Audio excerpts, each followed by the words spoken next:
Good evening. This is News.PH, but it's not politics as usual. I'm Pio Ontiveros.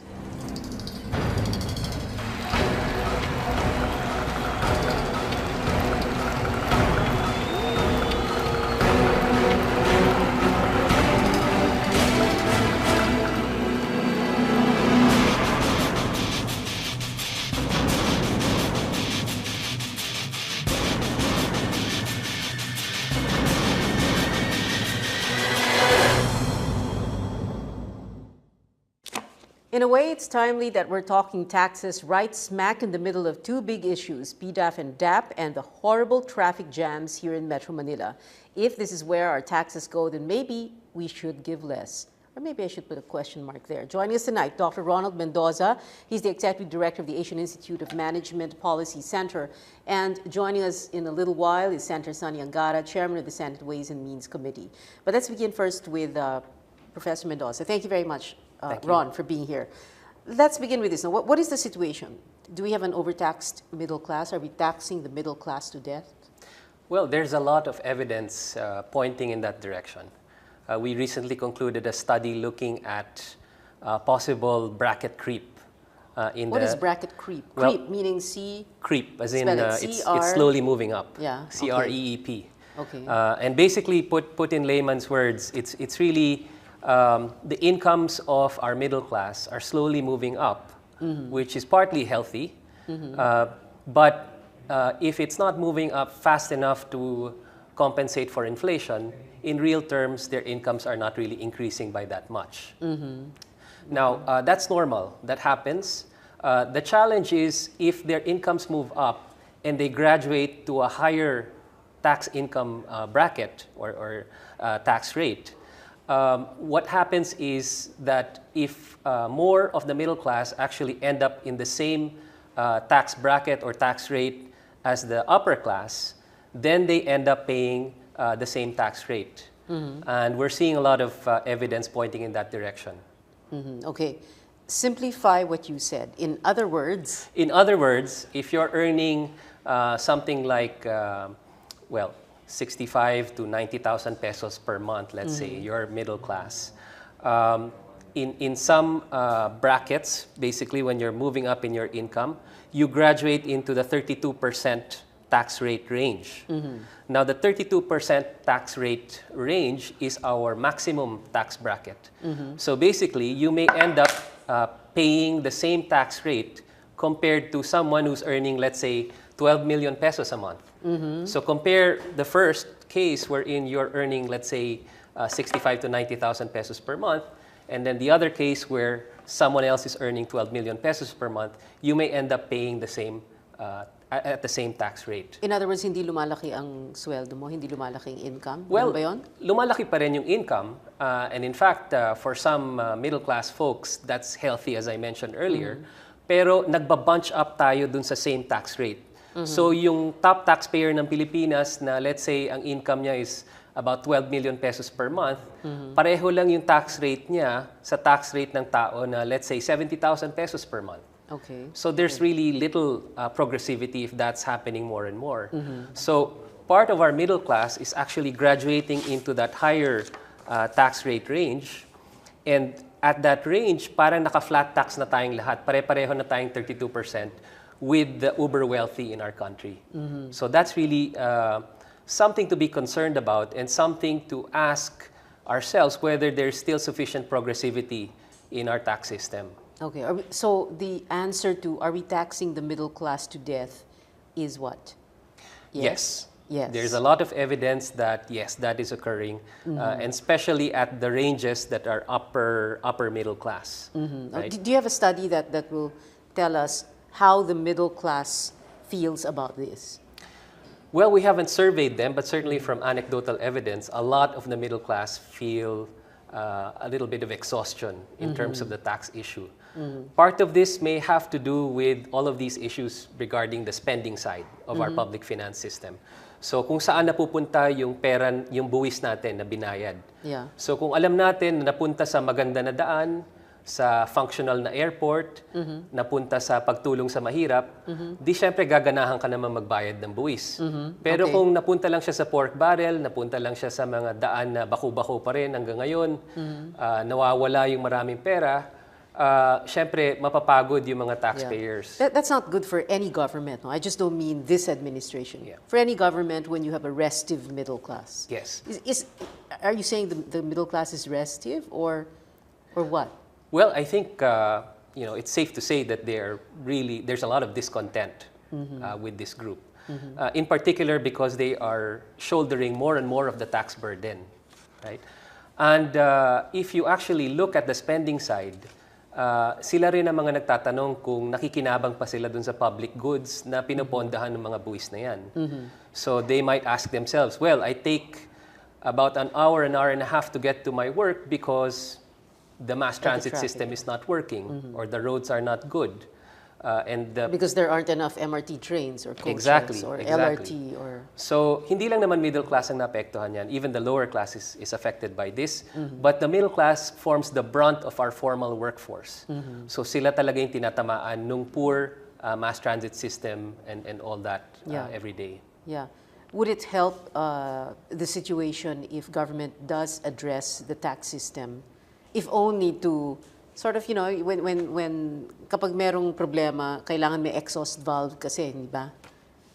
Yeah, it would help, I think. And the reason this is the case is because if you're reforming the public finance system, hindi lang yung spending side ang kailangan pagtuunan, pati yung revenue side kailangan mong tingnan. So if we're promoting inclusive growth, greater equity in our society, more efficient public goods provision, you cannot just keep on focusing on the spending side because you can only push the reforms there so far. If you look at the revenue side and you see that a bigger and bigger burden is falling on a smaller group of people, that's not anywhere equitable. Well, is it going to be enough if the administration says, well, tuwid na daan naman kami, or we have an honest president, no, who is not going to pocket any of that money, no, and he's fighting corruption. Is that enough? That's extremely important, but not enough. That's a starting point, and they need to go further than that. And in most countries that pursued public finance reforms, it's both the spending side and the revenue side that they focus on. And it makes sense to focus on the spending side first, which is what this administration did. And kudos should go to them for trying to do that. But now they must focus more on the revenue side as well. By the way, let's go back a little bit. No, when you use the term bracket creep, this is something that you came up with? This is a technical term used by public finance economists. Okay, so bracket creep causes what? Bracket creep, put simply, is when your incomes start to move up, right, of a certain cohort of the population, and they graduate into a new higher tax bracket. So what does it cause? Diba? Yung sinasabi mong fiscal drag, what is that? Right. Potentially it can cause fiscal drag if a bigger and bigger part of your population ends up in the higher tax bracket, right? And they end up not spending as much, not investing, not consuming as much. Okay. So I suppose your answer to this next question, must we allow this to continue, is no, right? I mean, we can't like put on blinders and pretend it's non-existent. Yes. We must address this. We must at least discuss it, and we must engage the middle class and make sure that basically all this restiveness is sort of understood better and the burden is more equitably distributed. If there is cause to look for higher burden shouldered by the upper class, then we must also explore this. And we must look at the entire system, spending and revenue side. Yeah. Are the Angara, Aquino, and Retro proposals an adequate menu to choose from when we talk about reforming the... It's a really good starting point, these three proposals. And they're sufficiently different from each other. May iba-iba silang strength and weakness. So in discussing these proposals, we hope, at least those of us studying this, there will be more vigorous public debate, and folks like yourself in media will be covering it so that the middle class will be engaged and find out what really can we do to make it more equitable and more efficient. Yeah.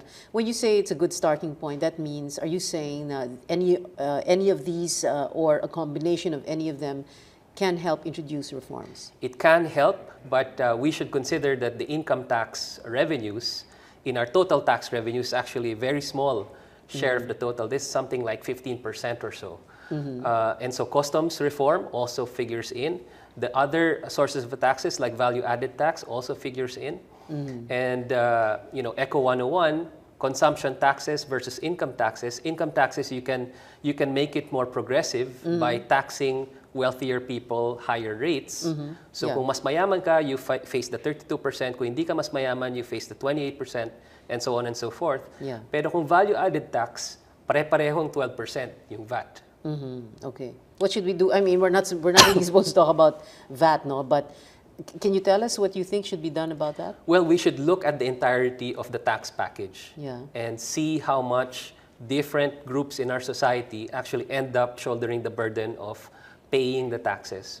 Now, if you have the value-added tax, it's applied to consumption and therefore not as progressive as an income tax reform. And so that's the sort of the but practically everything has VAT, hindi ba?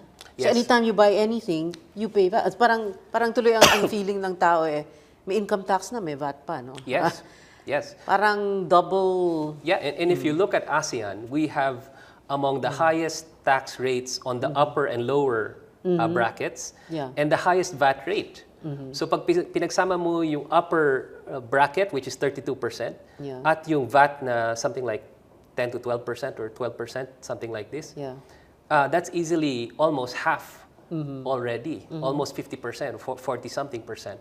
So if you think about it this way, even on comparing ourselves to other ASEAN economies, we seem to be facing higher tax rates. Okay. Of the three proposals, although, as I said, Senator Sani Angara is guesting tonight a little later on in the show, and he will be explaining his bill in detail. The three, Angara, Aquino, and Recto proposals, which one do you like best?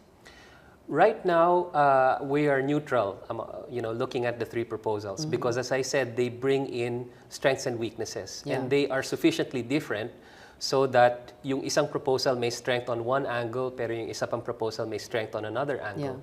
So if you're strong on one angle, you're necessarily weak on the other, because that's the trade-off. Can you name at least one strength and one weakness of each measure? Okay.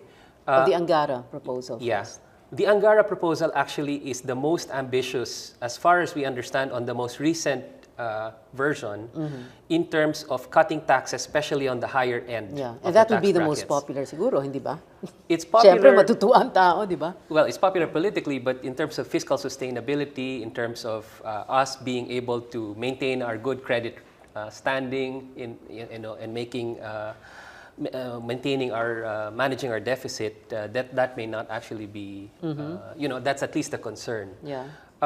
The question there actually in terms of the Angara proposal is when you release additional liquidity to families, to households, what will they do with it?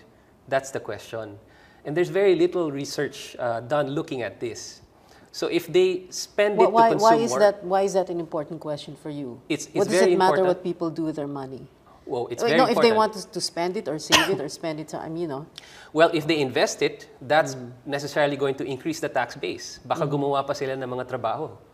Baka makatulong Invest, sila or sa if they buy growth. something, if they go And out if they and buy a something TV which they bought from a businessman who then expanded their business, then that's good for us. Pinoys love buying things anyway. Pinoys love shopping, di ba? Well, hopefully they will shop for domestically produced manufacturers, which will then produce Kaya we have a domestic problem jobs. sa manufacturing. But anyway, that's another episode. But that's what we would like to see. And of course, we would like to see the evidence underpinning that behavioral change. Okay, so parang your question is, what are they going to do with all that money?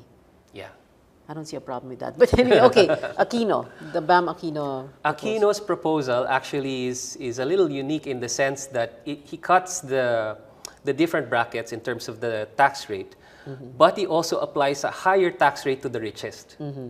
So, baliktad siya nung proposal ni Senator Angara in that in Senator Angara's proposal, as far as I understand, kinat niya lahat ng tax bracket. Kay BAM, dinagdagan pa niya yung tax bracket ng mayaman, right? Now, that contributes to greater progressivity because you tax the richer a higher rate. On the other hand, we all know, kaya nga kailangan intindihin natin yung behavioral change. when people face higher tax rates and we are integrating with ASEAN, they can actually find ways, and the lawyers are really good at this, find ways for tax shelters to basically hide the income in certain investment vehicles and such, and sort of, But take it out of the but don't we economy. have tax shelters precisely because napakataas ng tax rate? Hindi ba? Yes, Di that's ba part of sabihin, it. dito na lang natin ilagay yun para hindi matax. That's exactly Kasi it. sobrang laki nga. But okay, the recto, what do you think of the recto proposal? Very quickly, then we have to go Well, to the recto proposal, as far as I understand, corrects for inflation. So it's a very basic change. Easy to understand. This was introduced in 1997, the tax system. Yeah. So they just correct for inflation since 1997. Okay. Have you come across anyone who has said, tax me more? Di ba wala? Well, actually, the thing about that is, if you can see that the taxes that you pay actually contribute to public goods, then some people may actually be happy paying taxes. The interesting discussion that was taking place when BIR started publishing the top taxpayers in the country, some of the richest in our country complained, bakit daw hindi sila nandun sa top? Marami naman silang buwis na binayad.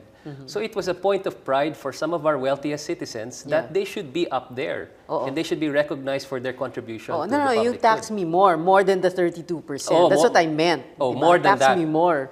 Wala, di ba? Siyempre, tax me less. Well, we don't know. We'll take a short break. Please stay with us. We'll be right back.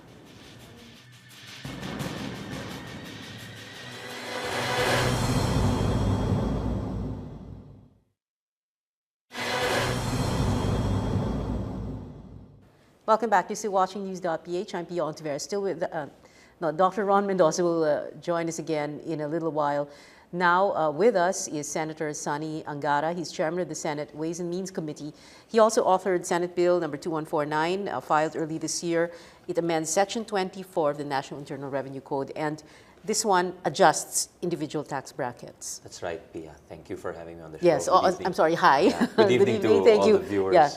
And we filed it because we discovered when we took the helm of the Ways and Means Committee that basically when we amended the tax code in 1997, we didn't put provisions for inflation. It wasn't indexed to inflation. So meaning, as Professor Mendoza mentioned earlier, yung tinatawag yung bracket creep, yung mga, basically, nawala nga yung progressivity ng system natin. That ideally, the rich should be paying more taxes. Ngayon, someone who's just barely scraping by is paying at the top rate already. Hindi natin. So it's really a time to update our income tax, individual income tax. Well, it's good you thought of system. that 17 years after, no? Walang Yes. nag-isip nun? Apart. Well, there must have been some proposals along the way. No, I wasn't in the Senate, and I wasn't that active in the House Ways and Means Committee. So I'm sure meron din naman.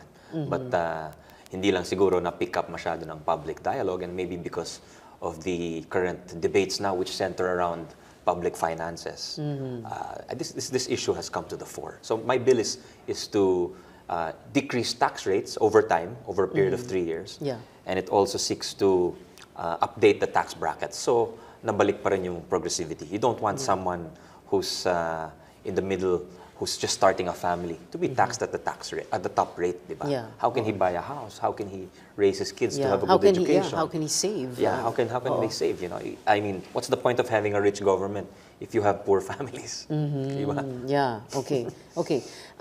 Let's talk about a little bit of the details, although of course we know that legislation is a process and you will eventually compromise. So it's yung bill mo will not be the final version. Right. No, but what is it that you actually propose? Actually, my starting proposal was to get the ball rolling for debate. Yeah, no, we didn't really consult PhDs when we filed this. So we just updated the top rate, for example. Right now, if you're earning 500,000 taxable income annually every year, so that comes out to about maybe 50,000 salary a month. You're already considered in the top tax bracket. So you're paying 125,000 worth of tax and 32% on the excess over 500,000. So we made that into 1 million. But looking at it deeper now, I think we should probably even increase the threshold because I looked at the other Southeast Asian countries and they really have a very high threshold. Yeah. I'll give you an example, Pia. Someone who's earning, let's put it at $5,000 dito sa Southeast Asia. $5,000 a year, 250,000 pesos.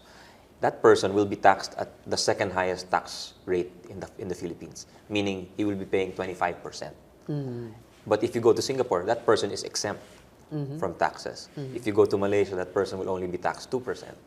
If you go to Thailand, I think it's 10 or 15%.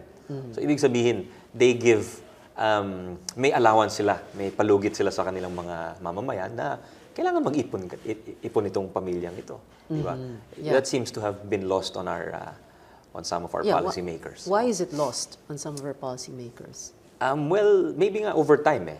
Whereas it was maybe in the 70s and the 90s, it was considered still up to date. Now it's really terribly outdated. Okay. So the spirit behind this is, apart from preparing for the ASEAN integration, what you're trying to do here is make things equitable.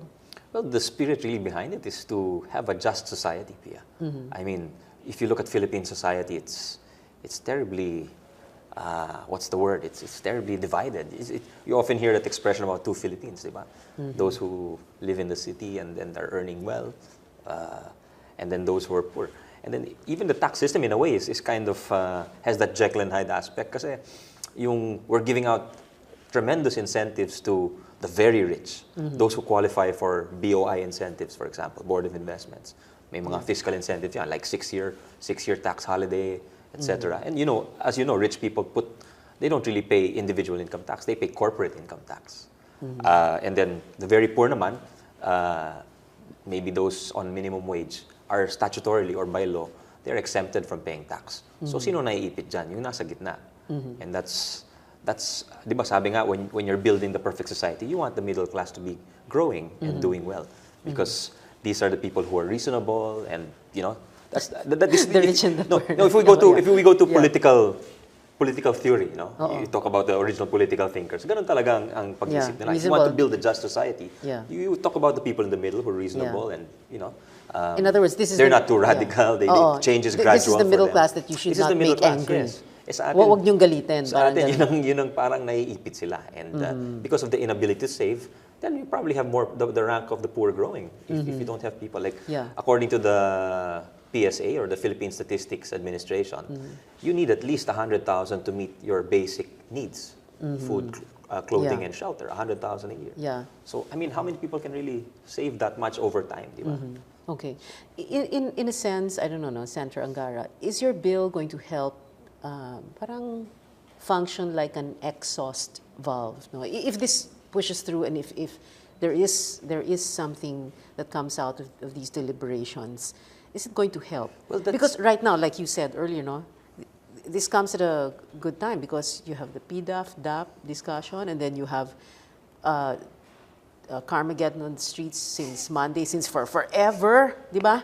The poor people the poor man who cannot buy his own car has to take a bus and gets up at 5 in the morning to be at work at 8. Yung mga ganon. Well, diba? yung pangunahing layunin niya, or the main objective, is to help families and to help the country. Yeah, there are goals at the family level and at the level of the country, but that's a favorable byproduct of the.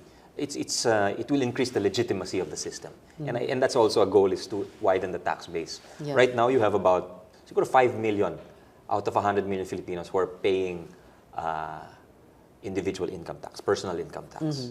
So that tells you that there's a whole lot who are outside the system, what you might call the informals. Hindi sila nagbayad. They're not part of the formal system, meaning they're not part maybe of PhilHealth and all these other government programs. No? So if you increase the legitimacy of the system, you will also increase the coverage. It's my belief, no? And you'll have a wider tax base, which is what the World Bank only recently changed their thinking, and now they're recommending that countries have more equitable and progressive tax systems. It's new way of thinking for them, and I guess we're also pushing this along those lines. Yeah. Okay. But I wanted to ask again, is this going to help and function like an exhaust valve, in a sense? Well, that's not the goal, but I think it will. It's not the goal, but that might just be the byproduct. I think it's a favorable byproduct. Like, increasing, maybe it will put faith back in the government, you know, and maybe people will realize, hey, my government cares about me, you know. Yeah. Just a while ago, you said about a rich government and ano yun? I'm sorry. A while ago sabi It's mo. better to have happy families, Happy families, families with a good life rather than just have a rich government. What's the point of having a rich government if your families are poor and unable to scrape by, di ba? Okay. So, very quickly, can we go through your tax certainly. brackets again? Well, under the current tax code, you have 7 brackets, ranging from, meaning if you earn, if you're minimum wage, you don't pay taxes, and then you have 10%, 5%, 10%, 15%, 20%, 25%, 30%, and 32%. Tayo will narrow it down to 5 tax brackets. You'll go from 10% ideally in 3 years to 15 to 20 to 22 and to 25. So the highest is 25. But I'm rethinking that right now. I think maybe 25 might be a little too low. It might result in too much government revenue. No, loss. it's fine. So what are you thinking? No, I'm thinking of raising rather than 1 million, maybe you have people earning 5 million and up, still paying 32%. And then, but then the people who are earning less, then you have them paying lower than 32%. Hindi, ibaba mo So then na there's lang. some compensation, di ba? Kasi Baba mo na lang. that's really the only argument. That's really the only argument I've heard against these bills. Not only mine, but also the 2 other bills. Is that yun nga yung revenue loss to government. So, but what hasn't really been talked about on the government side to bolster or to counter that claim is that there's also compensating revenue. Like if people save money, there's a study, for example, which says, Pia, that for every peso of tax reduction, there is a 50 peso consumption effect, meaning families will spend 50 because they have pesos more money. So Kanina, Ron Mendoza say, what are they going to do with all that money? We have to study, saan ba nila gagastusin? Kasi that will affect also the revenue of government.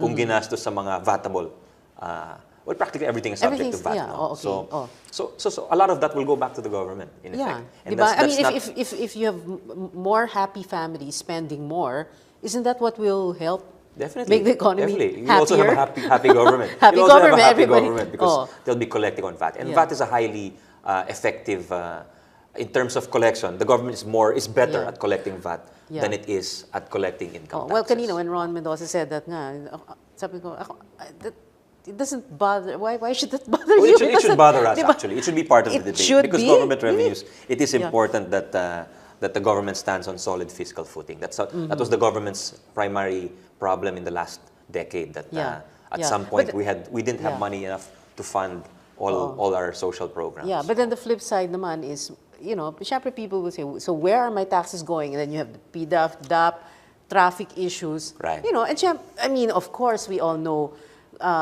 we have an honest president, etc. No, but kapag may ganyang mga issue, in your face, well, that boils down to transparency for me. Yeah, I think people will be happier if they see where their money is going. But the problem is, in my experience as a lawmaker, there hasn't been a whole lot of transparency regarding government spending, and that's why I'm also supporting the Freedom of Information Bill. Because you really want to follow the money. That's the bottom line, I think, for people. If they see that, hey, my government spent so much for classrooms, for health insurance, then it kind of softens the blow, diba? Yeah. I read a comment on social media. Tell us what you think, kung tama yung thinking, no? Na parang, paraphrasing, para bang, nag-aalala ang gobyerno na bababa ang revenues dahil nga sa ganitong, ang dami ng savings di ba? So what are they worried about? Is that what do you think of that comment? That's a good point, actually. I mean, but it takes a point where you're in a legislative investigation before people really see the whole picture, diba? There's no consistent quarterly disclosure of how much savings the government has. Walang ganun we need an institutional response, a systemic response, rather than just a piecemeal response. So. Okay, we'll have to take a short break. When we come back, Professor Ron Mendoza is going to join us together with Senator Sonny Angara. We'll be right back.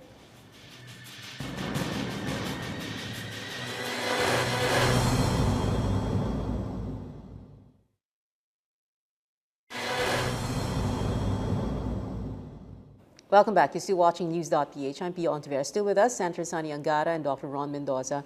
Senator Angara, do you mind sharing with us that story, that anecdotal story about, it's a comparison. No, sorry, not comparison. Para bang it will illustrate what we mean by 32% tax. I just read a funny tweet on Twitter. It was a comedy Twitter account, and they said, if you want to teach kids about taxes and what the government does, you eat 1/3 of their ice cream.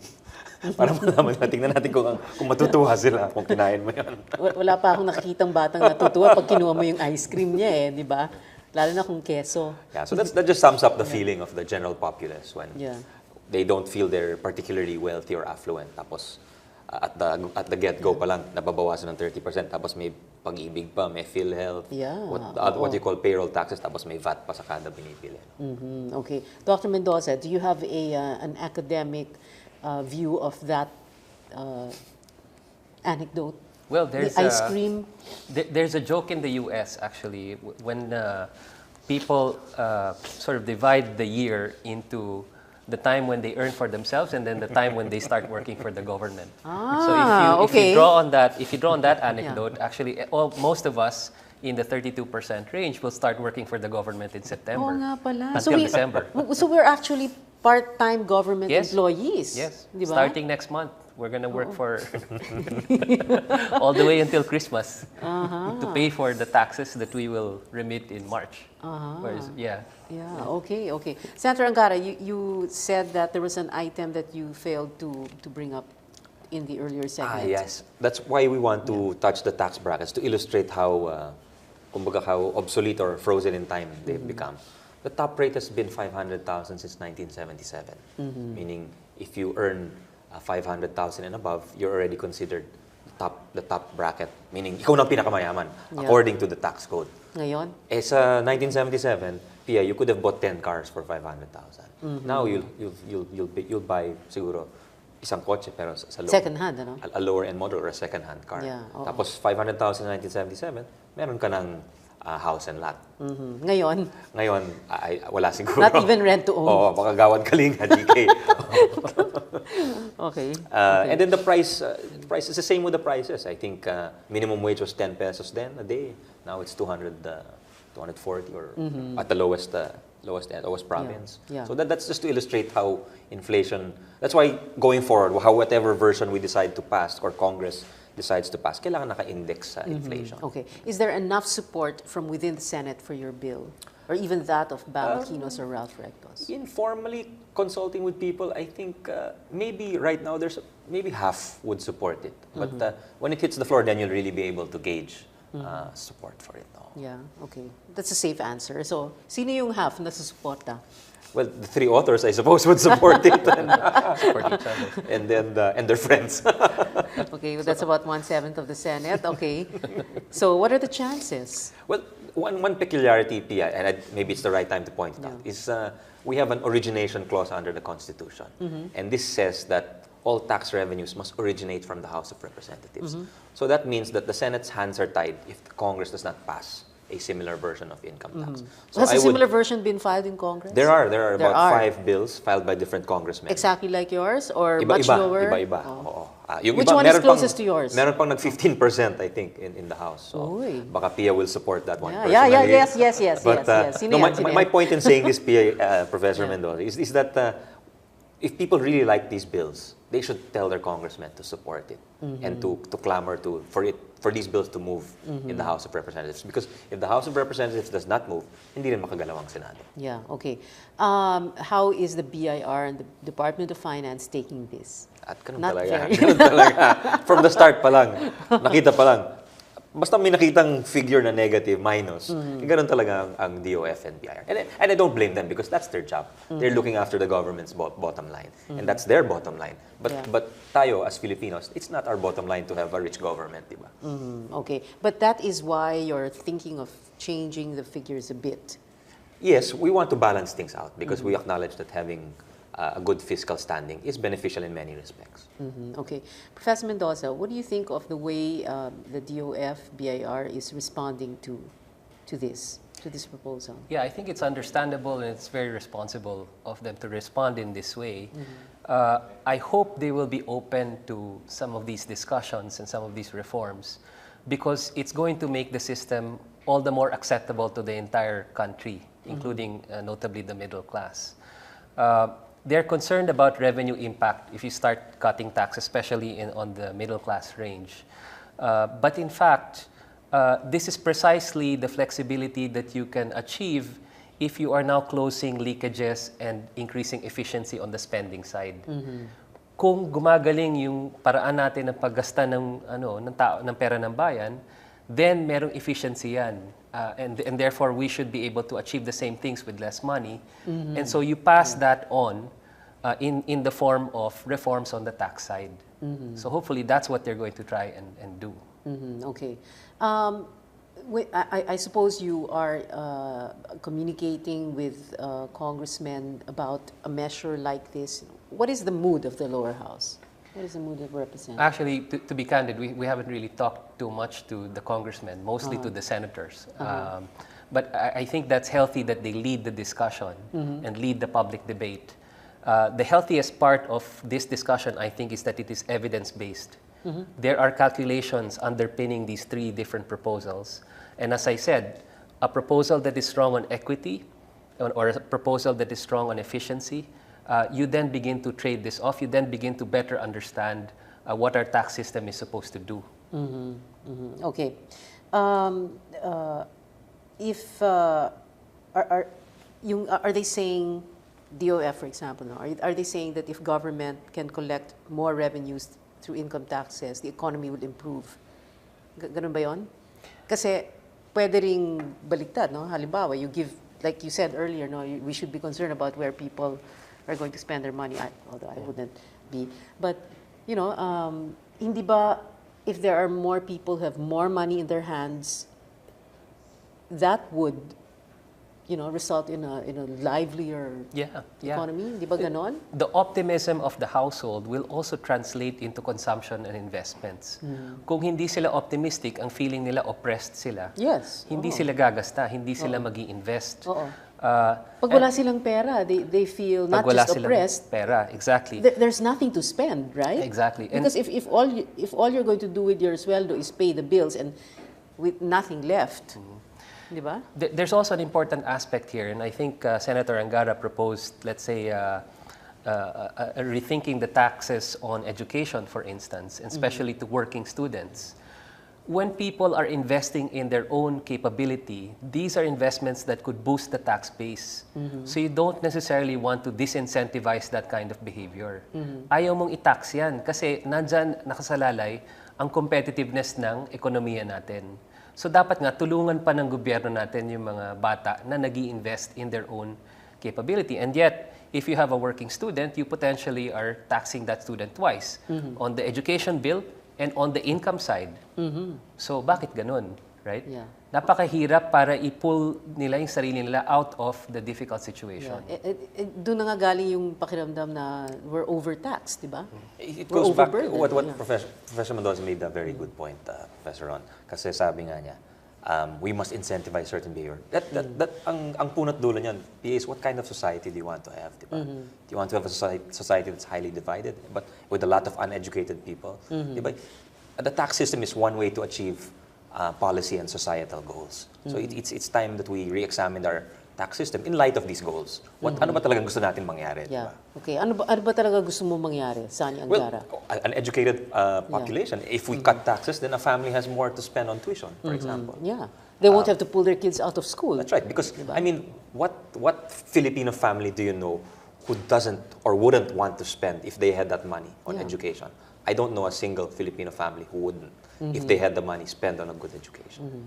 Okay. We'll have to take a short break. Please stay with us. News.PH will be right back.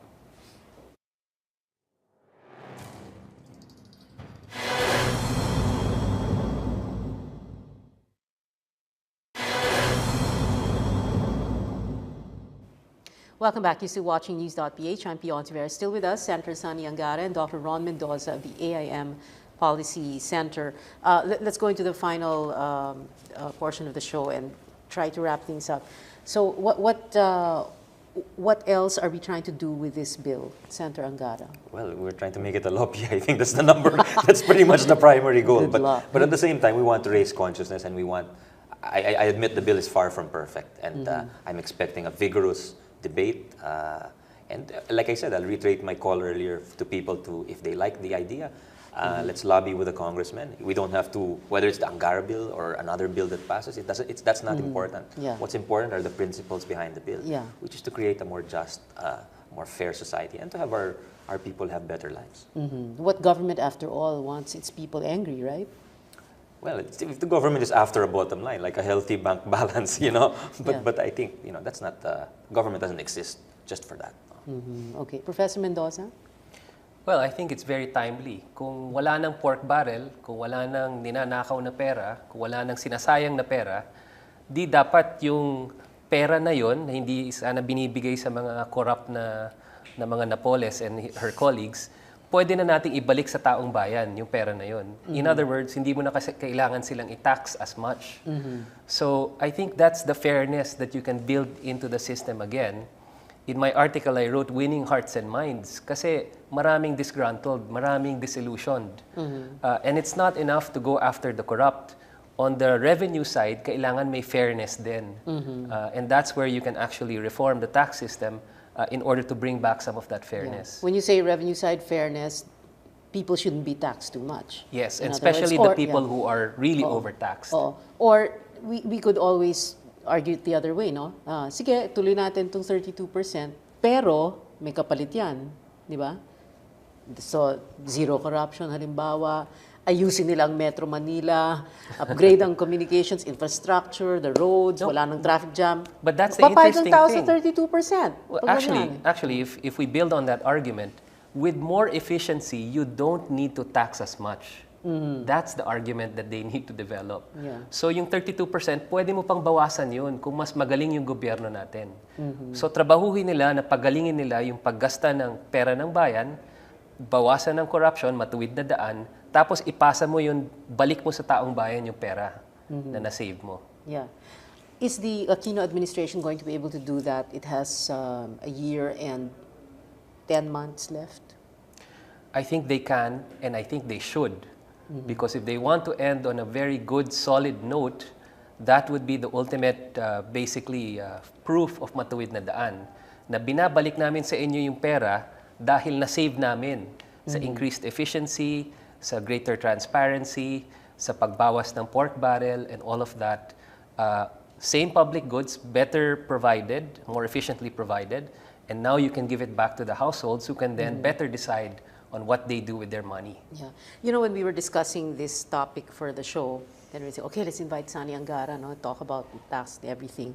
Tapos nagkataon, itong traffic jam, traffic gridlock, etc. And I could only imagine people stuck in traffic and thinking of kung magkano kinikita niya at magkano napupunta sa gobyerno.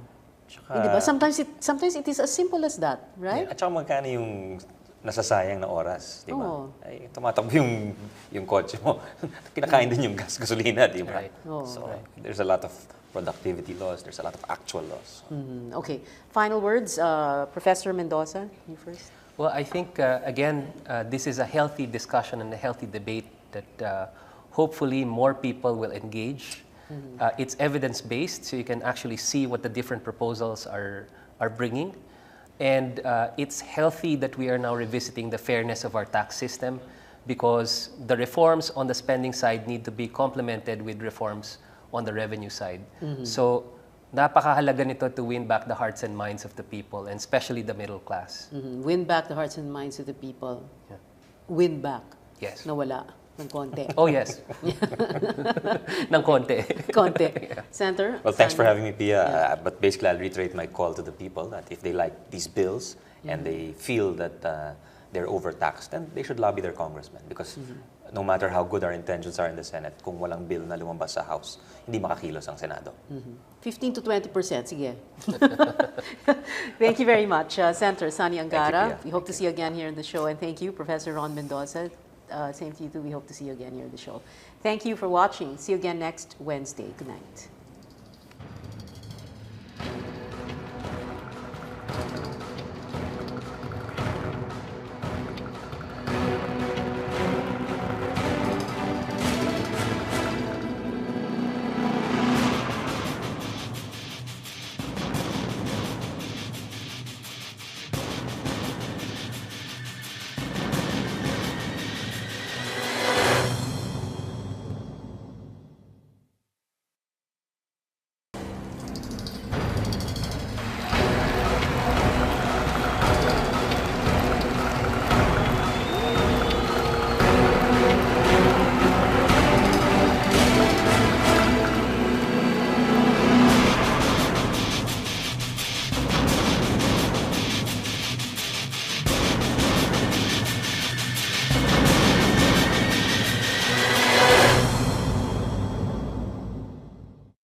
Good evening. This is News.PH, but it's not politics as usual. I'm Pio Ontiveros.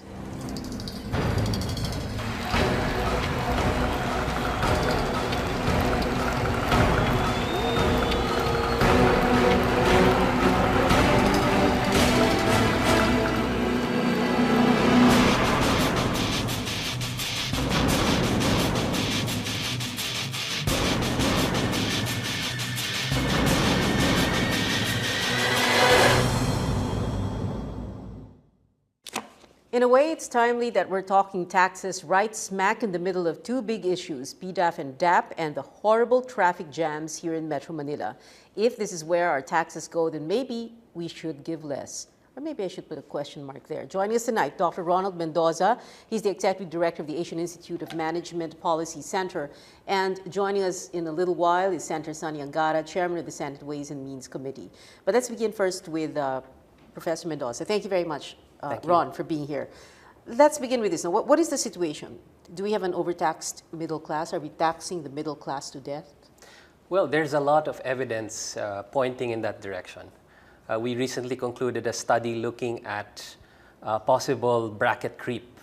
What is bracket creep? Well, Creep meaning C? Creep, as in it's C-R? slowly moving up. Yeah. C-R-E-E-P. Okay. And basically, put in layman's words, it's really the incomes of our middle class are slowly moving up, which is partly healthy. Or what?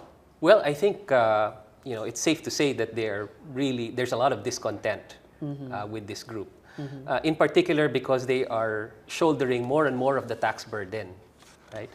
And if you actually look at the spending side, sila rin ang mga nagtatanong kung nakikinabang pa sila dun sa public goods na pinopondahan ng mga buwis na yan. So they might ask themselves, well, I take about an hour and a half to get to my work because the mass transit system is not working or the roads are not good. Because there aren't enough MRT trains or coaches or LRT or... So, hindi lang naman middle class ang naapektuhan yan. Even the lower class is affected by this. But the middle class forms the brunt of our formal workforce.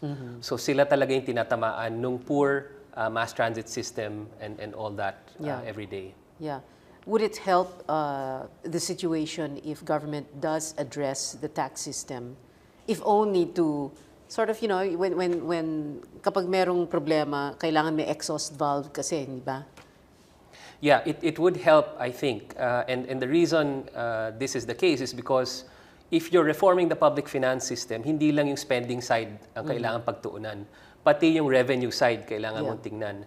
So if we're promoting inclusive growth, greater equity in our society, more efficient public goods provision, you cannot just keep on focusing on the spending side because you can only push the reforms there so far. Yeah. If you look at the revenue side and you see that a bigger and bigger burden is falling on a smaller group of people, that's not anywhere equitable. Well, is it going to be enough if the administration says, well, tuwid na daan naman kami, or we have an honest president who is not going to pocket any of that money, and he's fighting corruption. Is that enough? That's extremely important, but not enough. That's a starting point, and they need to go further than that. And in most countries that pursued public finance reforms, it's both the spending side and the revenue side that they focus on. And it makes sense to focus on the spending side first, which is what this administration did. And kudos should go to them for trying to do that. But now they must focus more on the revenue side as well. By the way, let's go back a little bit. When you use the term bracket creep, this is something that you came up with? This is a technical term used by public finance economists. Okay. So bracket creep causes what? Bracket creep, put simply, is when your incomes start to move up, right, of a certain cohort of the population, and they graduate into a new higher tax bracket. So what does it cause? Diba? Yung sinasabi mong fiscal drag, what is that? Right. Potentially it can cause fiscal drag if a bigger and bigger part of your population ends up in the higher tax bracket, right? And they end up not spending as much, not investing, not consuming as much. Okay. So I suppose your answer to this next question, must we allow this to continue, is no, right? I mean, we can't put on blinders and pretend it's non-existent. Yes. We must address this. We must at least discuss it, and we must engage the middle class and make sure that basically all this restiveness is sort of understood better and the burden is more equitably distributed. If there is cause to look for higher burden, show income niya is about 12 million pesos per month, pareho lang yung tax rate niya sa tax rate ng tao na let's say 70,000 pesos per month. Okay. So there's really little progressivity if that's happening more and more. So part of our middle class is actually graduating into that higher tax rate range. And at that range, parang naka-flat tax na tayong lahat. Pare-pareho na tayong 32% with the uber wealthy in our country. So that's really something to be concerned about and something to ask ourselves whether there's still sufficient progressivity in our tax system. Okay, so the answer to are we taxing the middle class to death is what? Yes. Yes. There's a lot of evidence that yes, that is occurring, and especially at the ranges that are upper middle class. Right? Do you have a study that will tell us how the middle class feels about this? Well, we haven't surveyed them, but certainly from anecdotal evidence, a lot of the middle class feel a little bit of exhaustion in terms of the tax issue. Part of this may have to do with all of these issues regarding the spending side of our public finance system. So kung saan napupunta yung pera, yung buwis natin na binayad. Yeah. So kung alam natin na napunta sa maganda na daan, sa functional na airport, napunta sa pagtulong sa mahirap, di syempre gaganahan ka naman magbayad ng buwis. Pero kung napunta lang siya sa pork barrel, napunta lang siya sa mga daan na baku-bako pa rin hanggang ngayon, nawawala yung maraming pera, syempre mapapagod yung mga taxpayers. Yeah. That's not good for any government. No? I just don't mean this administration. Yeah. For any government when you have a restive middle class. Yes. Are you saying the middle class is restive? But if it's not moving up fast enough to compensate for inflation, in real terms, their incomes are not really increasing by that much. Now, that's normal. That happens. The challenge is if their incomes move up and they graduate to a higher tax income bracket or tax rate, what happens is that if more of the middle class actually end up in the same tax bracket or tax rate as the upper class, then they end up paying the same tax rate. And we're seeing a lot of evidence pointing in that direction. Okay. Simplify what you said. In other words, if you're earning something like, 65 to 90,000 pesos per month, let's say, you're middle class. In some brackets, basically when you're moving up in your income, you graduate into the 32% tax rate range. Now, the 32% tax rate range is our maximum tax bracket. So basically, you may end up paying the same tax rate compared to someone who's earning, let's say, 12 million pesos a month. So compare the first case wherein you're earning, let's say, 65 to 90,000 pesos per month, and then the other case where someone else is earning 12 million pesos per month, you may end up paying the same at the same tax rate. in other words, hindi lumalaki ang sweldo mo, hindi lumalaki ang income? Well, Ano ba yun? lumalaki pa rin yung income. And in fact, for some middle-class folks, that's healthy, as I mentioned earlier. Pero nagbabunch up tayo dun sa same tax rate. So yung top taxpayer ng Pilipinas na let's say, ang